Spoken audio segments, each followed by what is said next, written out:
Magandang araw sa'yo. Kumusta? Ang video na to ay magpapaalala sa'yo na hindi lahat kagaya mo mag-isip.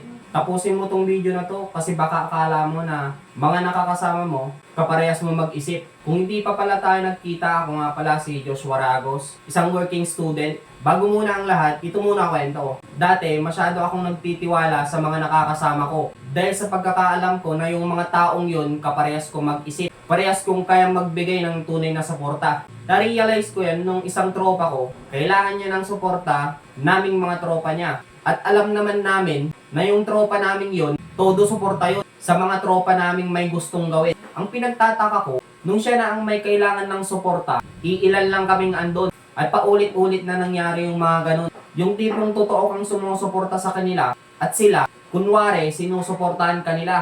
Pero ang totoo, hindi nila matanggap yung mga bagay na kaya mong gawin.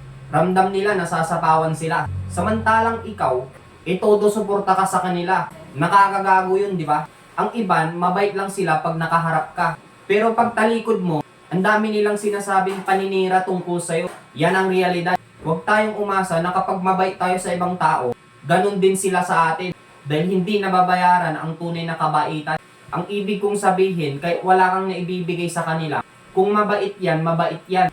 Ang iba kasi, mabait lang pag may naibigay ka o napakinabangan ka nila.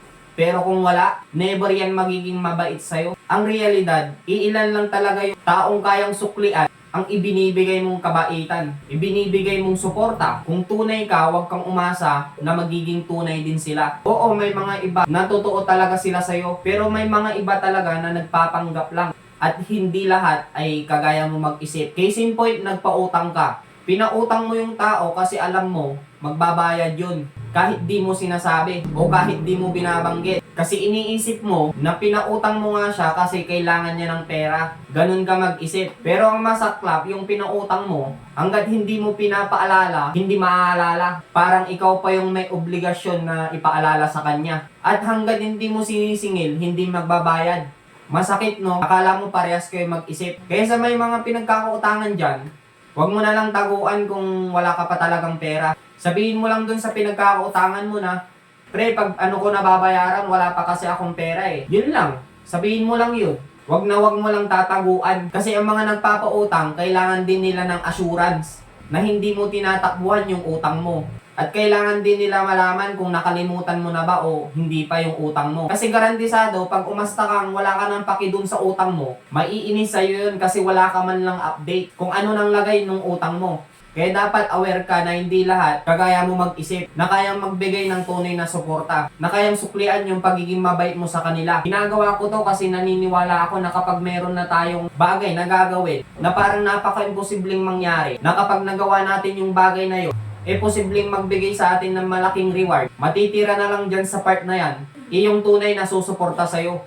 At aalis yung mga taong naiinggit sa'yo. Dahil ang kalaban lang natin ay tayo mismo. Sarili lang din natin. Kasi madali tayong magtiwala. Nga pala kung sang-ayon ka sa kapositibuhang nilalapag natin dito sa social media.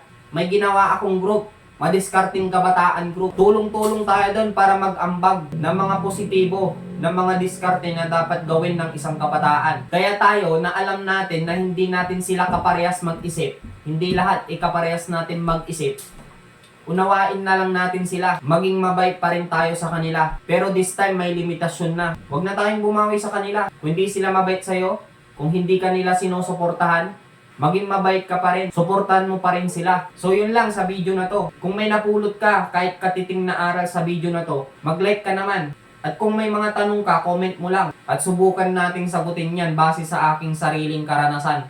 I-share mo na din tong video na to at makakatulong yun para mapalawak pa natin ang kapositibuhang dala natin dito sa social media. Muli, Joshua Ragos nagsasabing walang magbabago sa'yo kung hindi mo babaguhin sarili mo. Walang maniniwala sa'yo kung hindi ka maniniwala sa sarili mo.